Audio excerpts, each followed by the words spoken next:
कारगिल विजय दिन के उपलक्ष्य में आज संडे ऑन साइकिल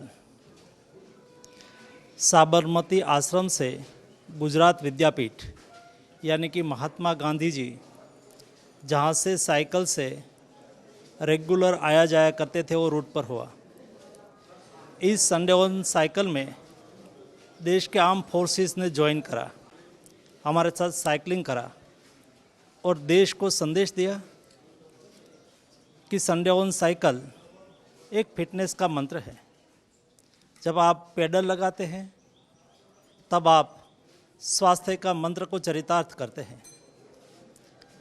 प्रधानमंत्री मोदी जी ने फिट इंडिया का नारा दिया है और विकसित भारत का संकल्प रखा है, लेकिन विकसित भारत के संकल्प में देश के नागरिक को फिट रहना बहुत आवश्यक है। नागरिक फिट रहेगा तो समाज स्वस्थ रहेगा, स्वस्थ समाज ही समृद्ध राष्ट्र का निर्माण कर सकता है। इसलिए मोदी जी के फिट इंडिया के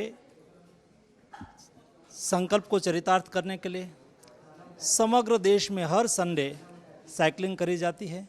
आज 6000 से अधिक स्थानों पर संडे ऑन साइकिलिंग का कार्यक्रम करके फिट इंडिया को आगे बढ़ाया है। मैं देश के सभी नागरिक को आग्रह करना चाहता हूँ, सभी जनप्रतिनिधि को आग्रह करना चाहता हूँ, सभी अधिकारी को आग्रह करना चाहता हूँ, हर संडे 1 घंटे के लिए साइकिलिंग करिए, स्वस्थ रहिए और समृद्ध भारत के निर्माण में अपना सहयोग करिए।